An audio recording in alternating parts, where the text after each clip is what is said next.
A day before his retirement, a bus driver performed a heroic act and saved the lives of 28 kids. The next morning, he was awakened by a crowd screaming outside his house, and he had no clue what was in store for him. Peter, 65, loved his job as a bus driver. He'd been one almost all his life, loving the company of the little children who rode his bus daily. It made him feel younger and more energetic. His record was clean with not one accident or mishap during his tenure, which made him a trustworthy driver. However, Peter's boss, Mr. Clark, was concerned that he was too old to be a school bus driver and that it was time for him to retire.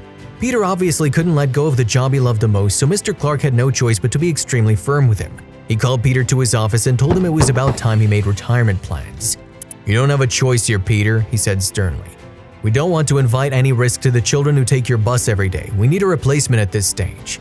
"But I have a perfect record," argued Peter. "You know, for an elderly man like me, my job's the only thing that keeps me alive. My boys have grown up and moved out, Mr. Clark. I want to keep my job. I insist on it." "Think about those youngsters, Peter," Mr. Clark said.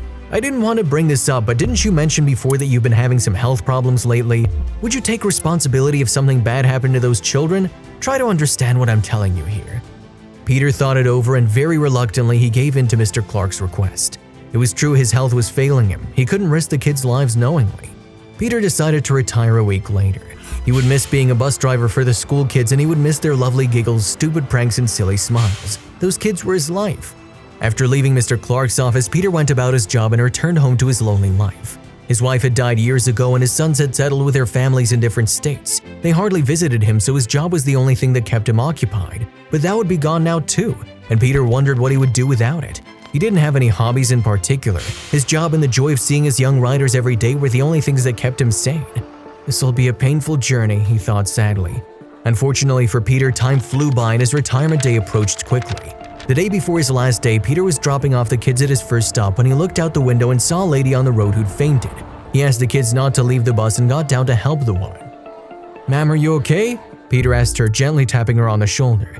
He sprinkled some water from his water bottle on a woman's face and she quickly regained consciousness. "Oh, are you all right now?" he asked as the woman opened her eyes. He helped her sit on a bench and asked if she needed any help or if he could call someone to help her. The woman assured him she was okay and could manage. Peter was about to return to the bus when he heard screams behind him. He turned around and saw the front portion of the bus in flames. The children were peeping out the window, screaming, and terrified look had overtaken their smiles. "Jesus, how could that have happened?" Peter was shaking in fear. "Help us!" the kids cried. With trembling hands, Peter dialed 911 and rushed to help the children. The fire had already spread to the bus entrance by then, trapping the children at the back of the vehicle. Knowing he didn't have time to lose, Peter covered himself with his jacket and burst into the flaming bus. "Are you mad? You're gonna die! Wait for the firefighters!" Someone cried, but Peter paid no attention. Unbothered by his hand that burned in the process, he began to console the crying kids as he rescued them. Thankfully, the firefighters arrived on the scene soon and helped Peter, saving all 28 students from the burning bus.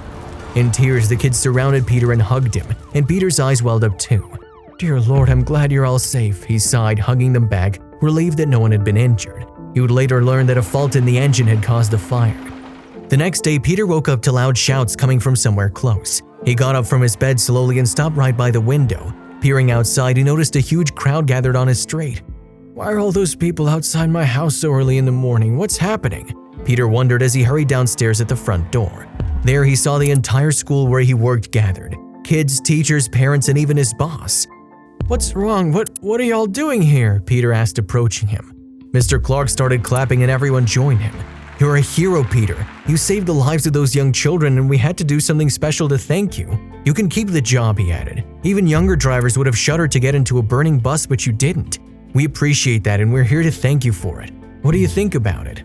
Peter didn't expect this. He couldn't believe that on his retirement day he was offered the job again. He must be thinking he would have jumped on the offer, but he didn't. "Oh, well, thank you for coming, everyone," he said.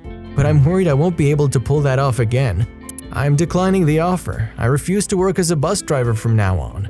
Mr. Clark was stunned. "Tell me you're joking, Peter. Come on, you love your job. What changed? I thought you'd be delighted at the offer." Peter smiled with tears in his eyes. "Well, I'd love to have my job again. I love it, every bit of it, but…" He paused. "After saving those children yesterday, I realized I love my job because of them. I would hate myself if I put them in danger due to my job. Indeed, I'm not in the best of my health. Thank you, everyone. But I retire gracefully today. I had a wonderful time serving y'all."